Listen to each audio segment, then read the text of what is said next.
Bueno, continuamos entonces nosotros con el desarrollo de la información. Vamos a hacer una cosa, porque a lo mejor es temprano, recién te estás conectando. Repasamos lo que decía Cristina, cuando presentaba su libro Sinceramente. Que convencieron a los argentinos que tenían que pagar facturas de luz y de gas siderales porque si no íbamos a terminar con un apagón como en Venezuela. ¡Qué increíble! ¡Qué increíble! Bueno, es así, ¿no? Ya no tiene nada de increíble porque en realidad mata relato. En realidad mata relato. Cuando vos no invertís, cuando vos no disponés. Ahora viene la cuestión. Esto va a haber que recomponerlo. Esto va a haber que recomponerlo. Difícilmente lo haga este gobierno. No se va a atrever, va a seguir dando vuelta, le va a buscar de alguna manera, el deterioro continuará. Va a llegar el próximo gobierno. Todo indica que por raro que sea, extraño que parezca, cruces más, cruces menos. El próximo gobierno no será de este signo, lo saben los propios integrantes del Frente de Algunos Todos. ¿Qué hacer con el tema de las tarifas, que es un tema recurrente en la Argentina? Voy a citar meramente algunas cuestiones. Este tema, de nuevo, no tiene nada, de nada. Este tema arrastra a la Argentina.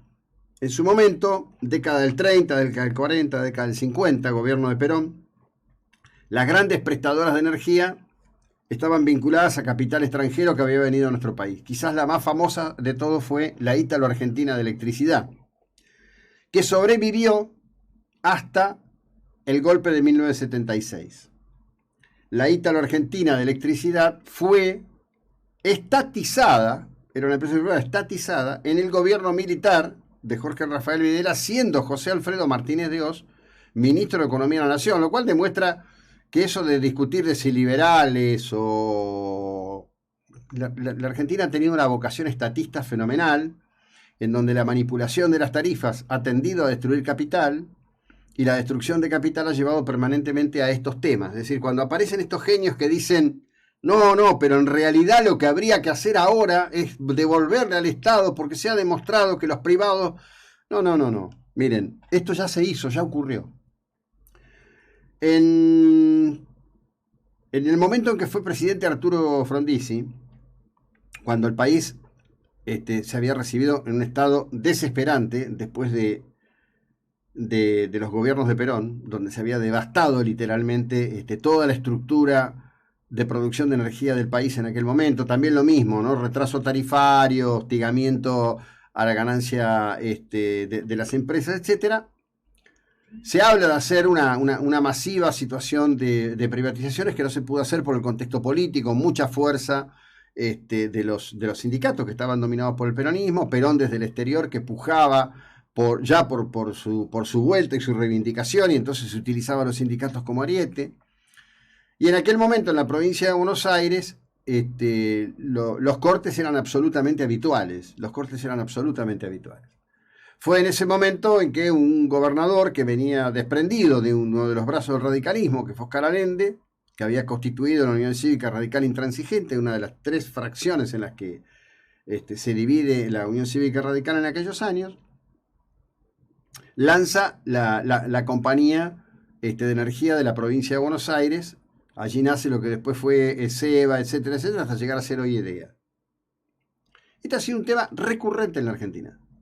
Porque entre otras cosas, cuando llega la factura de la energía, pagamos una cantidad de impuestos. Ayer un economista de Lázaro decía, bueno, esto se soluciona quitando el IVA.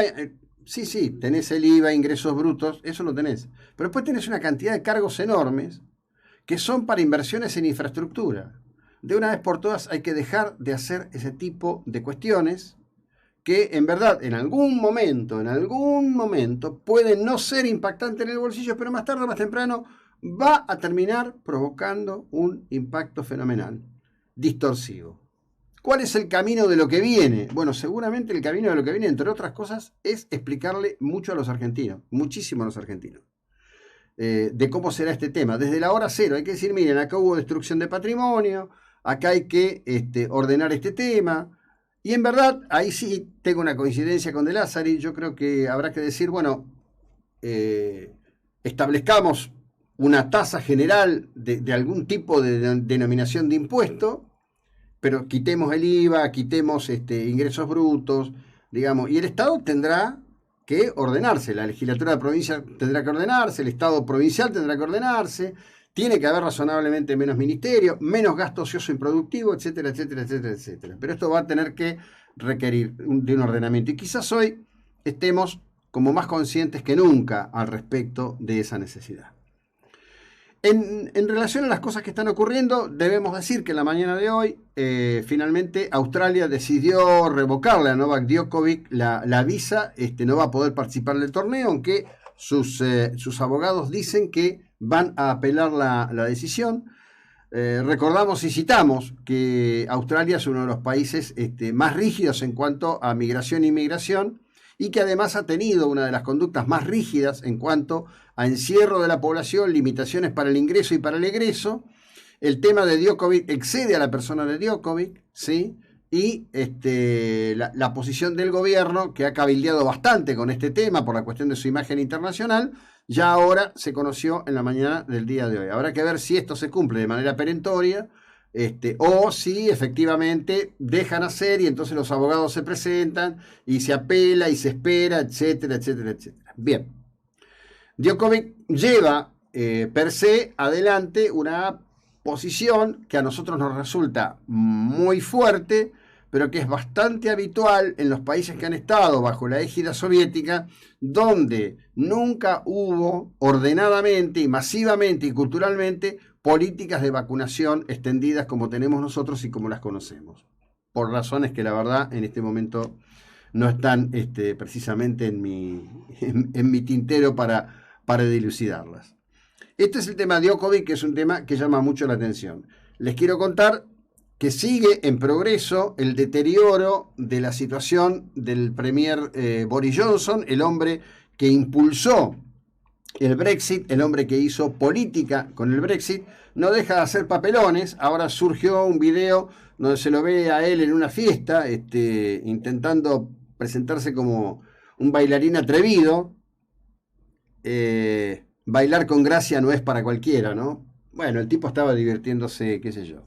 Pero bueno, ahí para los que comparten el streaming lo tenemos al premier británico intentando parecer chongo, siguiendo a una morena en el contexto de una fiesta. Esto es parte de lo que está ocurriendo y sacudiendo a Gran Bretaña y lo que lo llevó a Boris Johnson a presentarse ante la Cámara de los Comunes y los Lores para dar explicaciones, y no le fue nada bien.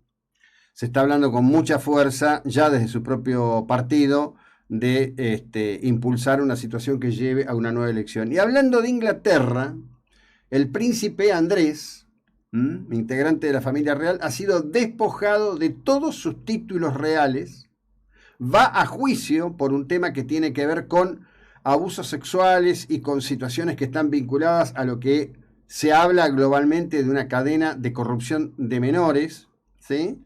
La reina de Inglaterra decidió quitarle todos los títulos, deberá enfrentar este juicio como un ciudadano del común, como un ciudadano de a pie.